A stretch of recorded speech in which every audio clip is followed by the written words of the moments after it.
Cool. Well, to kick off, it would be great to kind of learn a bit more about you, what you're currently doing, and a bit about your background. Sure, yeah. Hey, I'm Kajal. I'm a physicist now turned consultant at Deloitte, and I've spent 4 years at Deloitte, which seems like a long time. I flip between doing strategy work for my clients, but then also product work where I help to create new products and services for my clients. So some people also term it as venturing, so creating new startups inside a big corporate firm. In my spare time, I also have a YouTube channel on consulting and hoping to cover consulting as well as innovation entrepreneurship on that as well. Amazing, amazing. Cool, cool. How's work been during COVID? Obviously, you've been in the office for a good few years, but now you're working from home. How's that transition been? Yeah, so I have actually found it absolutely amazing. I really enjoy the time at home. So I live with my parents outside of London because it's just so much cheaper. So I commute in for like an hour and a half every day, which can get ridiculous after a while when you're working really late on a client deliverable or So it's something. 3 hours a day back and forth. Yeah, yeah. So from home to work, right? So I've really enjoyed my time at home. I have 3 hours back, and you can do so much with 3 hours. Very It's insane.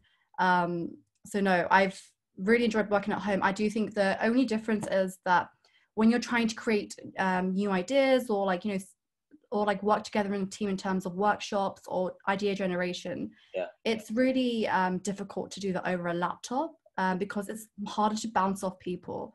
Yeah. But otherwise, I think in terms of consulting, we're literally made to work from home.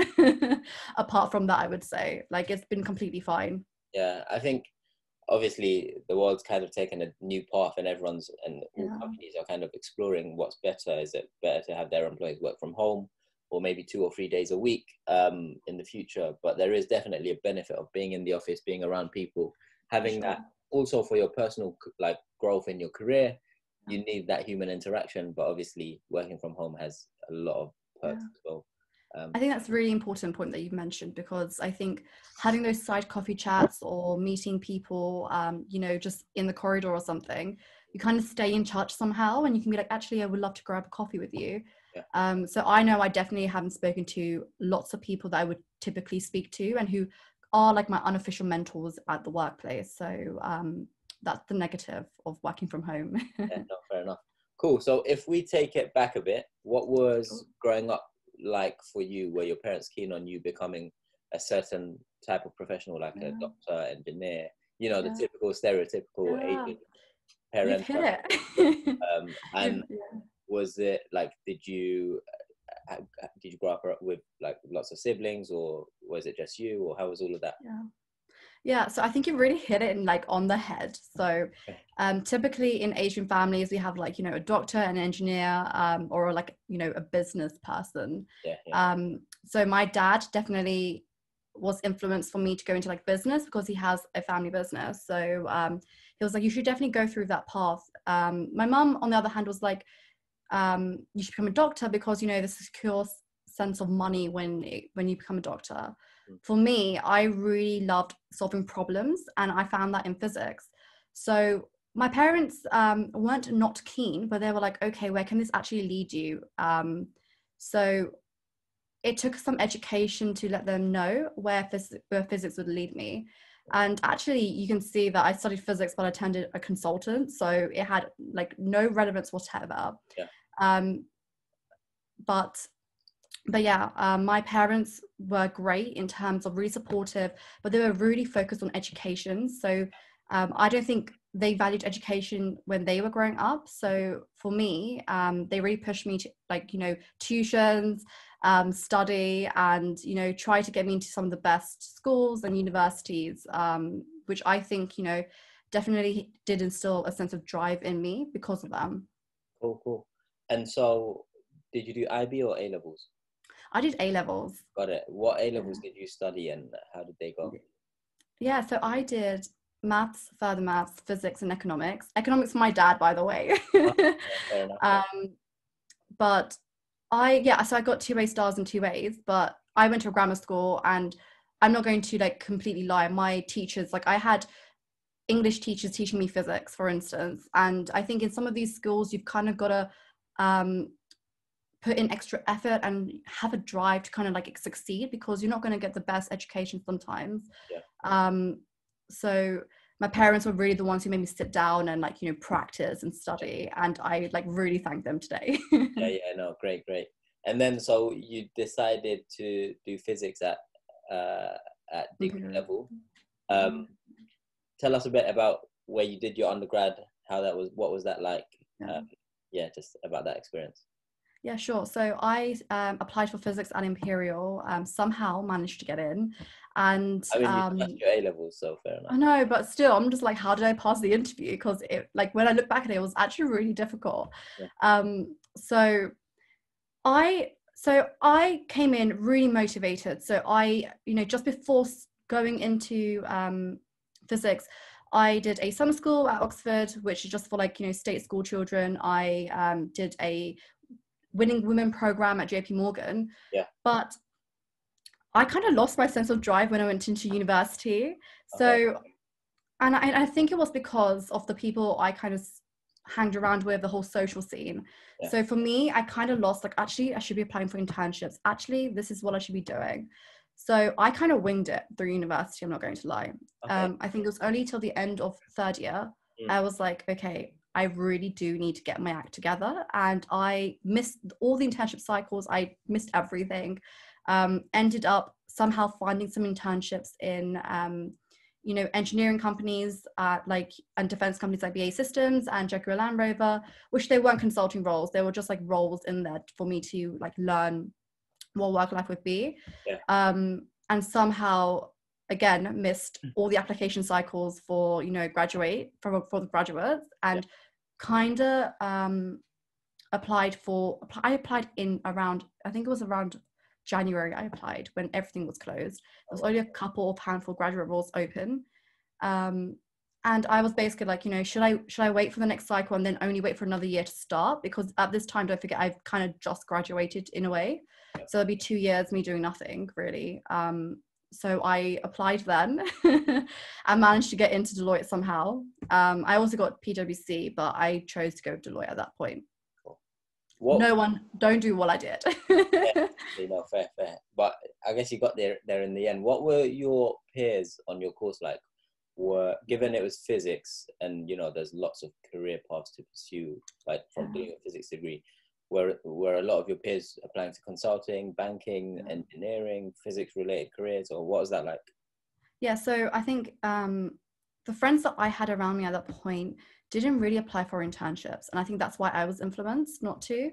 But in the end, they all went into consulting, banking, or academia. We learn a lot of technical skills. So a lot of us go into IBD, but we also do roles such as quant, where you're using some of the coding skills you gained to be the in-between and create models in banks as well. So I definitely do think that whilst you know, physics can lead you to so much, the technical skills really do help you in banking. The logical skills really help you in consulting, and of course, you know, everything you learn really helps you in academia and you know, engineering roles. I do think because it's you have to be so logical and in your thinking, that it really does prepare you for pretty much any career pathway. So I had loads of friends who converted into law, loads of friends who went into medicine as well. So in the UK, I really do feel that no matter what you study, it doesn't really stop you from you know, like trying another career. And so when you got your grad scheme offer, I guess you learned everything on the job. How much of the training, well, I guess none of it included physics, but how much of your role requires you to touch on your background in your physics degree? I honestly think it's like near to zero.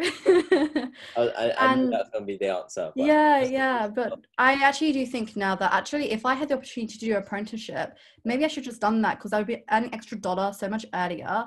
And really my you know, what I studied, whilst I loved it, didn't really help me in my you know, in my job. The thing is with physics, I didn't really get a lot of communication skills, or like, you know, training in terms of, in PowerPoint or Excel, or even just how to interact with people or structure a meeting or things like that, or even basic economics, right? So it doesn't help you in that way, but it does help you in the way to break down a problem into component parts and think about it logically in terms of how to tackle it. No matter what problem it is, how do I break it down and tackle it? And I think that's the biggest thing that physics gave me, which really helps me with consulting, I would say. Got it. And since you've been in your current role, what were some of the challenges in getting in, given that you kind of started quite late, so you weren't doing spring weeks early on, internships, all of that? What were the challenges that you faced? So, I mean, when I came out of Imperial, I got a average degree. So I didn't get like a first, I got like a 2.1. And obviously I didn't really have any internships specifically to do with consulting at that point on my CV. So I thought I would struggle massively. Yeah. But really what I realized is that stuff really helps you to get to the first point in terms of getting your CV screened. And what I did was I definitely went to a few networking events, told them my story, told them, this is what happened, this is what I've done, and was really authentic. And I think that really helped me to get, especially Deloitte and PwC at that point, because that was really was open. And really, I think it's all about you and how much you prepare in the interview process. So in terms of networking events, internships, I would say it definitely does help when you're trying to get screened. But in terms of the interview process, it's all about how much you prepare and how you think and how you come across. Amazing. If you were to explain what you do in your career right now to a 5-year-old, how would you explain that? Oh gosh. I would say I help to solve problems that big firms need answering. If a 5-year-old understands what a big firm is. A company, I guess. Yeah, a company. So I definitely do think that if you want to boil down what consultants do, it's just solving business problems, essentially helping them to increase their revenues or to reduce their costs, or literally all questions that I've had to answer end up in some way indirectly or directly influencing that. I mean, those two real things. Got it. And a lot of people watching this will be curious about breaking into consulting. Sure. What makes a candidate stand out? In your first 2 years, you really need to impress to make sure that you're there for year 3 and 4 and onwards. What are some of the things that you did or that you look for in junior candidates or junior employees that set them apart from the rest? Sure. So I think that one of the biggest things is that you need to preempt what your manager needs. Okay. So let's say you've started a project and you know that in week 2, you're going to be interviewing people. Get an interview template ready. Get, the insights that you'll be capturing it in a template ready. So preempt what you need next and make it easier for your manager. You don't want to make their lives harder. So even small things such as spell checking the manager's work or even formatting the manager's work, be proactive and say, actually, I'll do that for you. You focus your time on doing X, Y, Z instead. So I think those two things would really help you stand out in terms of other individuals. I would also say that, it's going to happen in consulting. I'm sure whatever career you go into, you kind of need to take on some of the shit work and just do it really well. Okay. Like, honestly. So I know that I basically worked till 4 a.m. one day to basically change the formatting of one deck for a really, really senior equity partner. That ended up changing my whole career at Deloitte. He brought me on to so many different opportunities. He introduced me to so many different people, and that's all because I formatted a deck a little bit later, much more later than I should have. Okay. So small things like that really go a long way with people. So I think that all leads to as well, your network is really important. So make sure that you, definitely build but maintain relationships as you go along. You touched on an important point about networks. And as a consultant, I'm sure just as valuable as your internal network is, your external network with your clients is very important. How do you go about building your internal network? Is it just through coffees or do you do other things as well? Internal network. Yeah. So I think there's a few things that I did. So I definitely did prioritize who I wanted to speak to. And that's because it was either areas or topics that I was really interested in and wanted to get involved in. So I definitely made sure that actually this person, I think, will really, help me, or I need to help them in a way. Mm. So I definitely prioritized who I'd reach out to and do coffee chats, like you've mentioned. I also did mingle in a lot of societies as well. So Deloitte is really well known for having loads of different clubs like salsa and like, Indian society and all this stuff. So I definitely did go and try new things, meet new people to get different viewpoints. And, then that's definitely a great way that it's helped me. I would also say the other way that I network was going to events. So I knew that actually I wanted to build my brand in consumer, which is all to do with like retail, automotive, and so forth. I made sure I went to every single event. I spoke to as many people as I could, but I also had meaningful conversations with them. And then I also maintained my relationship with them. Yeah. So it's great having a first interaction, but if you don't, build that and actually show to them that you can bring value to them and as much as they can bring value to you, it's pretty much a fake relationship otherwise then. So I think networking to many people is quite like a dirty word. We mean it like, you know what I mean, right? So it's to people, they think it's like, actually, how can I use someone else to help me better than myself? I actually think we should kind of like, instead of think of it in that way, we should be kind of swapped into like, how do we form real meaningful connections with people, where I can bring value to their life as well as they can bring value to my life. A very, very good point. And especially a lot of students and graduates, when they go into the workforce, it's the first 2 years, say year 1 and 2, they kind of do their career, do their best they can, but they don't really think about it as a strategic, they don't map it out strategically, like, oh, I need to try and meet people from this area, I need to do this and that. And it seems like you've kind of done that, and you've done it well, because you know that in order to kind of flourish and grow within the organization, especially a big corporate like Deloitte, you need to play your cards right. You can't just sit at your desk and focus on your work and that's it. Like, there's a lot more to it. You'll get lost. Yeah, exactly, which is very important.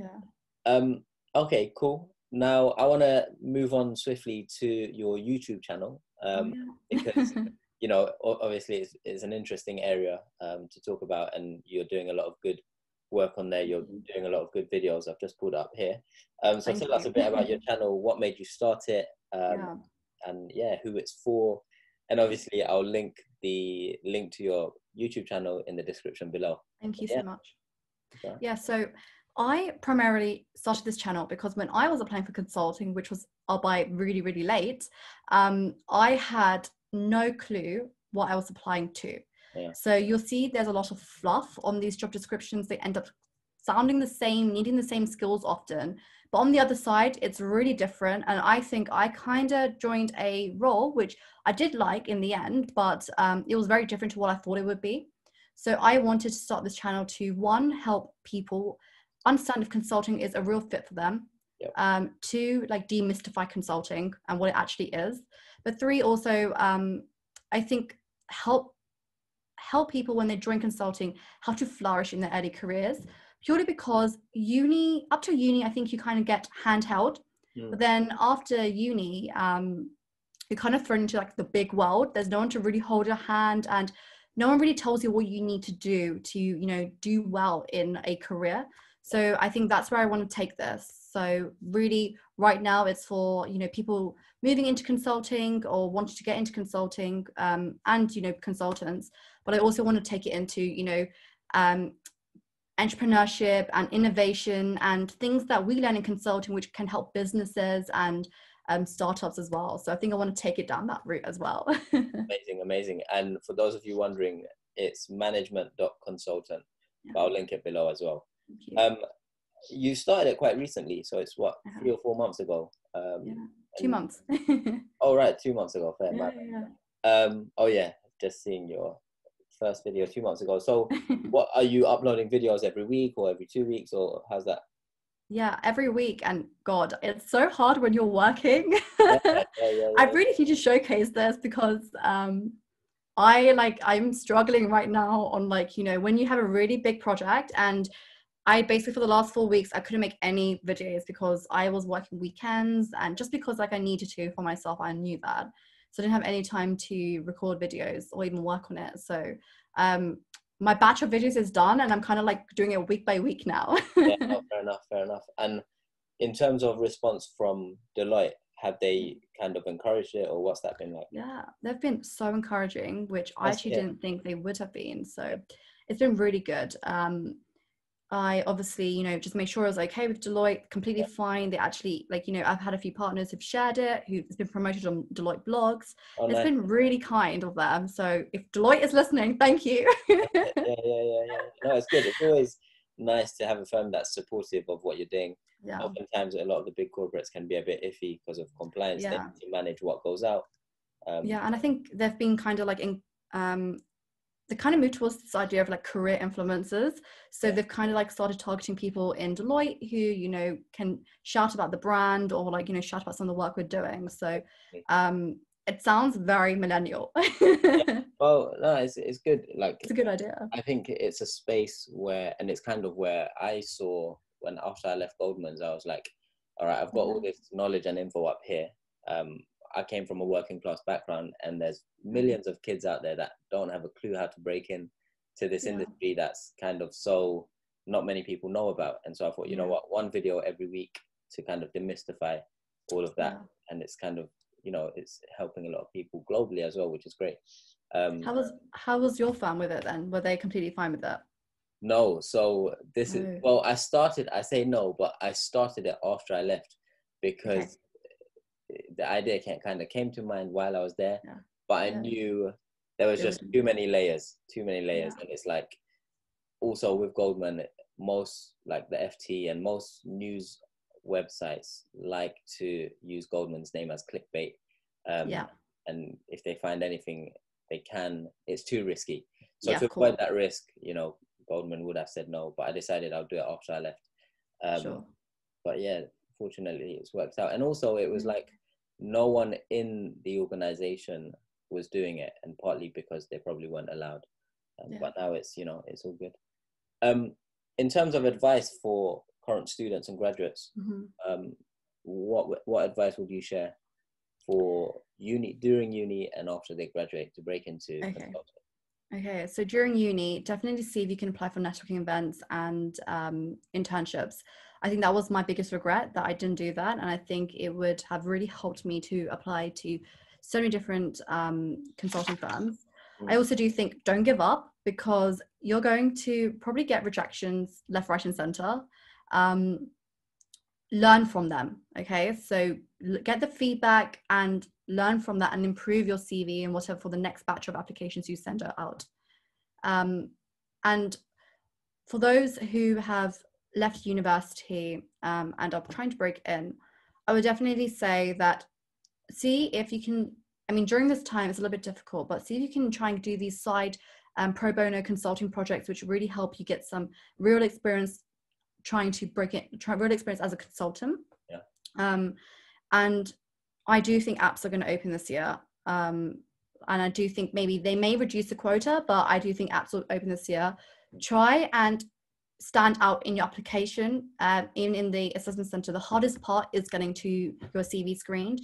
So try and make your CV really stand out. And I know it's really basic and really pedantic, but like quantifying yourself, your achievements, use stats and data to do that. And don't forget that recruiters read CVs in 7 seconds. So you really need to give a first impression, like, actually, wow, this is going to be insane. But yeah, regardless, don't give up. You are going to get rejections. Keep on going. And I think people think that trying to break into consulting in your first year out of uni is a make or break thing. It really isn't. You can apply for consulting 3-4 years down the line. Think of a plan to get there. Just because you go into industry first and then move into consulting doesn't mean that you're on a back foot. You're completely fine. Amazing. Very, very useful advice. Now, conscious of your time, and before we wrap up, so we touched on your YouTube channel. Is there anything else you want to shout out, like a blog or anything that you're working on, that I'd be happy to link in the description below? Amazing. Okay, so I'm working on a network to help females, women in the workplace to in their, you know, in their early careers, as well as personally develop. Yep. So it's called Now You're Talking Network. It's been there around a year, but I kind of just joined the team for over the last month. Okay. And we basically help women, you know, in their early careers. So please do feel free to join our workshops, our events, or just even get in touch with me for any advice. More than happy to help. Is there a website for that, or? So it's coming out soon. It'll be nowyourtalking.com. Yeah. Got it. All right, cool. Okay, amazing. And if people want to reach out to you, obviously they've got the YouTube channel. Sure. Make sure you subscribe to that. Instagram. And Instagram, Yeah. is that Instagram? all right? I'll put It's you the best way. That's cool. Yeah, it's, So I share like consulting tips on there and little insights about the industry if anyone is interested in getting into consulting. Okay, cool, amazing. Well, this has What been is great. it? Oh, I just put one of your videos by accident. Sorry. This has been a very useful catch up. It's been great meeting you. Thank you. And I'm looking forward to seeing the growth. Your channel is growing very good. Like it's 2 months and you've got over 1,000 subs. So yeah, thank you so much. I really appreciate that. Consistency, and you know, it will continue to grow. I'm sure there's a lot of people out there that will benefit from the advice that you share there. Thank you so much. But yeah, if there's anything, like if you ever want to like reach out to me, got any questions, you got my details, drop me an email. Thanks so much. Happy to grab a coffee whenever. Oh yeah, let's definitely grab a coffee. Thank you so much. Have a lovely long weekend. And yeah, thanks again for your time. Thank you. Lovely speaking. Bye.